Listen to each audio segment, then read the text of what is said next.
بعثت عمومی کا آغاز آپ نے کیا کیا؟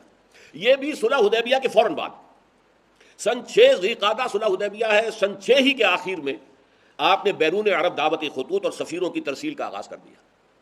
سن 6 کے آخر میں تو ذی قعدہ کے بعد ذی الحجہ ایک ہی مہینہ رہ گیا نا، تو اس میں تو صرف نجاشی کی طرف بھیجا گیا، چونکہ وہ جو ایمان لائے تھے نجاشی، حضرت نجاشی جن کا کہ تابعین میں شمار ہے، ان کا انتقال ہو گیا تھا۔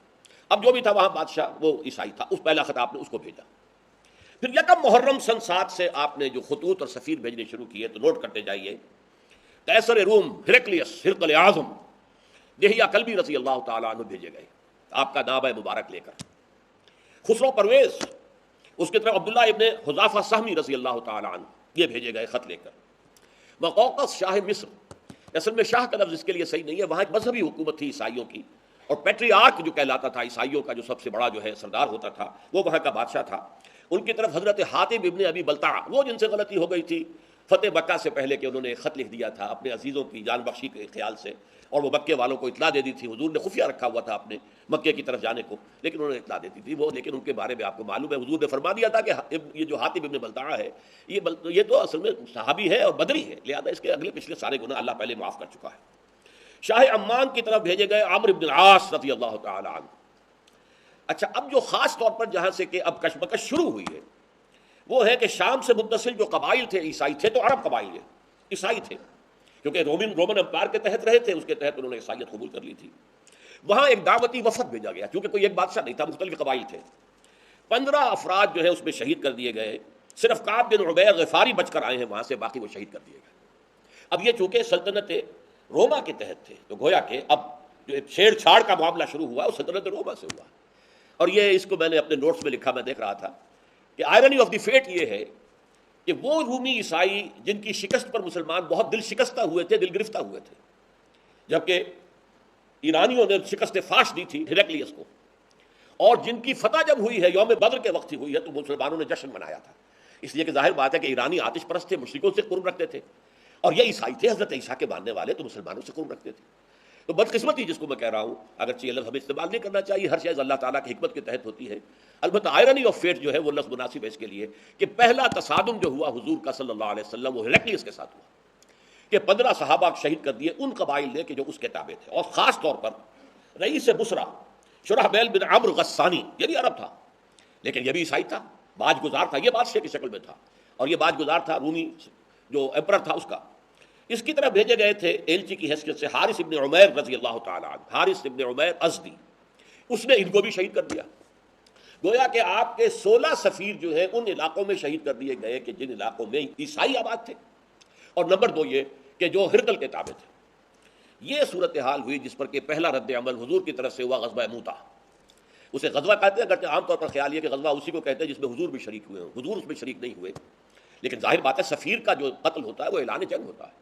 اب گویا کہ شام کے ان عیسائیوں کی طرف سے اعلان جنگ ہو گیا، تو حضور نے ایک لشکر تیار کیا 3000 افراد پر مشتمل صحابہ کرام کا، اور اس میں گویا کہ آپ کو پہلے سے معلوم تھا کہ کیا حالات پیش آئیں گے۔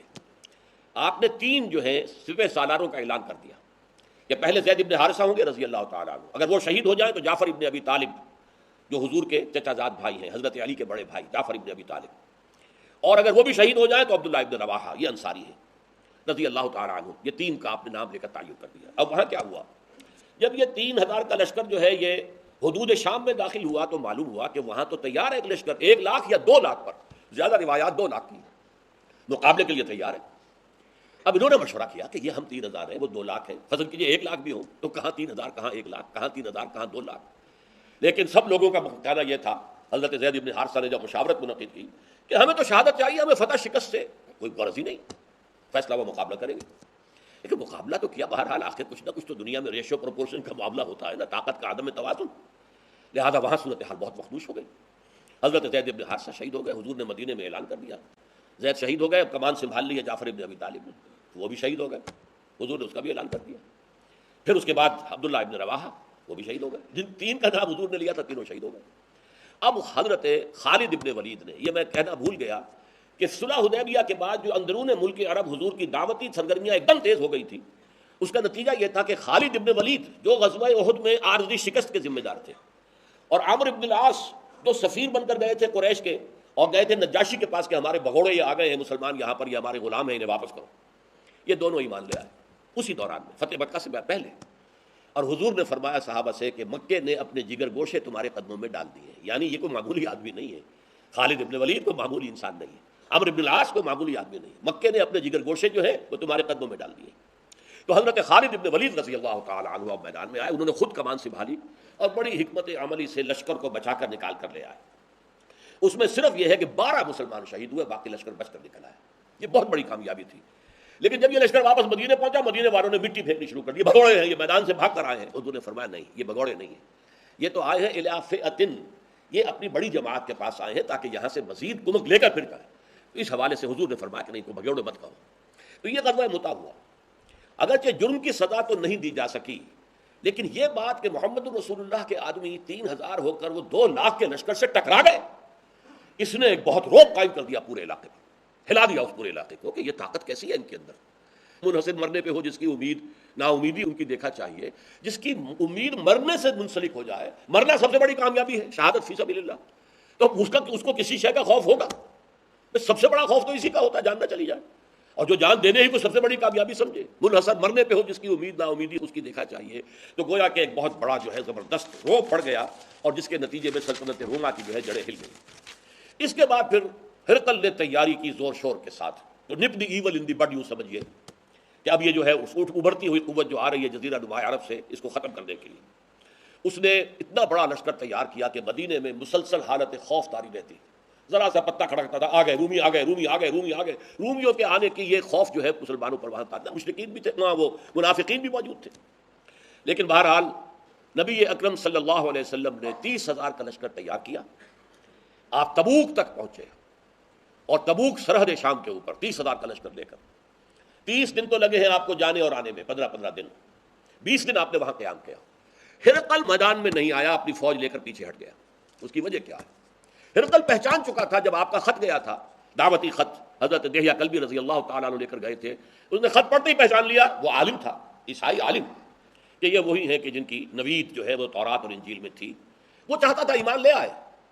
اور اس کا تفصیلی واقعہ آپ سیرت کی کتابوں میں پڑھیے کہ اس نے پوچھا کوئی عرب یہاں آیا ہوا ہے؟ معلوم ہوا کہ ہاں, ایک عرب قافلہ جو ہے کاروان تجارتی آیا ہوا, ابو سفیان کے سرکردگی, اس کو بلایا, ان سے مکالمہ کیا, اور مکالمہ کر کے ایسی باتیں نکلوائیں اگلوائیں ابو سفیان سے. اس وقت تک وہ مشرک تھا, کہ جس سے سب لوگوں کو معلوم ہو گیا کہ یہ واقعی اللہ کے رسول ہے, اور یہ تو ہرقل جو ہے یہ تو مسلمان ہونے پر گویا کہ آمادہ ہے.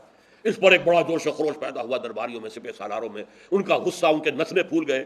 تو ہرقل ڈر گیا. وہ چاہتا تھا جیسے 350 سال قبل قسطنطین اعظم جو تھا, ایمپرر کانسٹنٹائن, اس نے عیسائیت اختیار کی تھی اور پوری رومن امپائر عیسائی ہو گئی تھی.